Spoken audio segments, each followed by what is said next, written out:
Seth freaking Rollins, and this is BrettO Live on YouTube. Continuing the week in review here with SmackDown. We're going to jump right in again, guys. I will state my rating after I talk about this show. So let's jump right in. Here we have, yes, it was the New Day versus the Lucha House Party. And yeah, I wasn't really into this match too much. I mean, of course, you get some high-flying moves with the Lucha House Party. Yeah, I mean, New Day are still tag champs. But yeah, that was stupid. Moving into SmackDown over here, looking pretty decent. Wasn't a half-bad show. I was into the beginning, I was into the end, but the middle of the part of the show was alright. But yes, we are going to jump into it. Moving over here, it was the Lucha House Party versus the New Day, Big E, and Kofi Kingston. This wasn't a half-bad match. I mean, you are going to get a little, some high-fly ability with the Lucha House Party, but then in the end, pretty obvious that Big E and Kofi Kingston were going to win. It's the freaking New Day, the tag champs. Pretty obvious. That's why I wasn't really into this match. It was just so obvious. But yeah, right after the match, these two, they had to have been looming behind the barricades or something, Cesaro and Shinsuke, because right after the match, literally right when the bell rang, right after the New Day picked up the victory over the Lucha House Party, Shinsuke Nakamura and Cesaro jumped him. They jumped him in the ring. They beat the crap out of him. And then they basically interrogated Michael Cole on ringside. They're like, we beat the New Day already. We deserve a title opportunity. We deserve all this stuff. Cesaro was just going off at Michael Cole. Like, Michael Cole he has nothing to do with management. I don't know why he was going off on him, but whatever. But yeah, this was okay. Again, just as I said, like, really obvious. Moving over here, it was actually Bayley and Sasha Banks. They were actually on commentary for this match, and it was really boring with the New Day and them. They were just actually not necessarily boring, just really annoying. Bayley and Sasha Banks were on commentary. But then Nikki Cross actually jumped Sasha Banks and Bayley when they were on commentary. They were mid-commentary, jumped them, and then it turned into a match with Sasha Banks and Nikki Cross after Nikki Cross challenged Sasha Banks, and then Bayley accepted it for Sasha Banks. Very interesting. This is what they do every week. They always just try to show us like cracks in the friendship of Bayley and Sasha Banks, but then they always end up just being friends at the end because Sasha Banks won again with a stupid, I think she pinned her like in a inside cradle or something like that. It was a stupid ending, I remember. And Sasha Banks, she was just like, yeah, we won, and then they were best friends again. I'm like, freaking break these two up already. So annoying.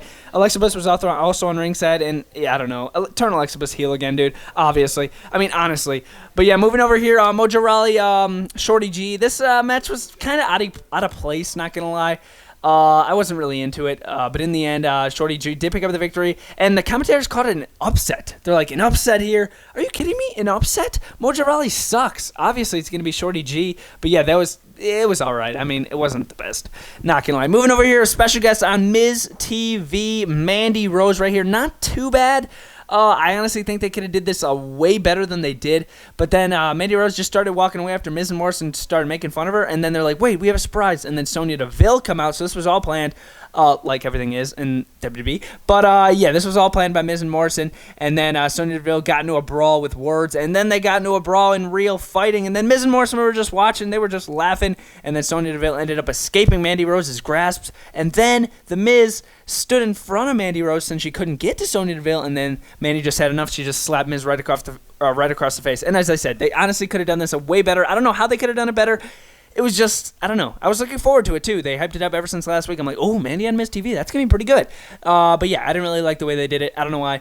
But yeah, I guess whatever. Moving over here, the best part of the show, at the beginning of the show, this was freaking awesome. So AJ Styles, he come out. The Intercontinental Championship was on a podium. He's like, I want Daniel Bryan to present me with this title. I want him to wrap it around my waist, say congratulations to me. It happened. Daniel Bryan said congratulations. But then Daniel Bryan's like, dude, you need to be defending this title. You need to be defending it, people, of course, because, of course, a bunch of people were surrounding the ring because this was like a title inauguration thing. But then the original bro come out, Matt Riddle. I'm like, oh my God, he was set to make his debut this week. Freaking awesome. Oh my gosh, Matt Riddle's awesome. And this was such a freaking cool match. They did have a match, but right before the bell rang, because it was supposed to be for the IC title, but then AJ Styles like, no, I ain't giving no handouts. This ain't for the IC title. Like, honestly, I agree with AJ Styles. Like, you can't just show up and get a title opportunity. Like, that's kind of crazy. I mean, even though I like Matt Riddle, but yeah, AJ Styles did lose the match after Matt Riddle hit his finishing maneuver. Pretty freaking awesome match. I enjoyed it. I love Matt Riddle, dude. So freaking cool. So unique. Like, such a unique wrestler. I just found it so awesome. Such a good match. And in the end, as I said, Matt Riddle did pick up the victory. So guarantee that Matt Riddle is probably going to be your next Intercontinental champion, honestly. And hopefully we can see another match between these two, maybe on a pay-per-view, maybe at Extreme Rules. That would be pretty freaking awesome.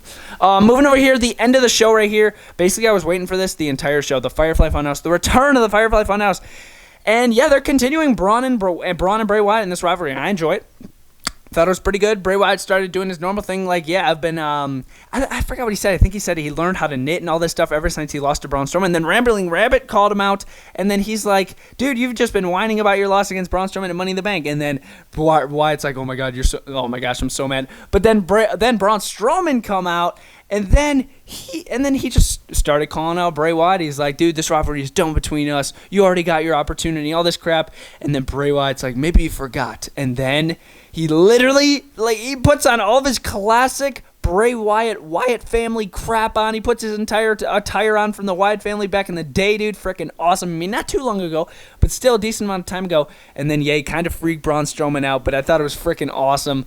Oh, my gosh. It's such a cool way to end the show. And then he's like, he blows out first he says, run. And then he blows out the freaking lantern. That was sick. Such a cool way to end the show. Such a cool way to open the show. Everything else I thought was really boring. But yes, guys, that was SmackDown. That was Raw. Before we go, I gotta give my rating for SmackDown. If I'm gonna rate SmackDown this week, I'm gonna give it a I'll give it a 7 because this Matt Riddle debut was pretty freaking awesome. I love this part with the Firefly Funhouse, but everything else was kind of boring to me. But yes, guys, that was SmackDown. That was Raw setup style in the week in review. I really enjoyed. Make sure to smash that like button, subscribe to the channel for more videos just like this, and make sure to tune in every Saturday for the week in review. And I'll see you guys next time. BrettO Live out.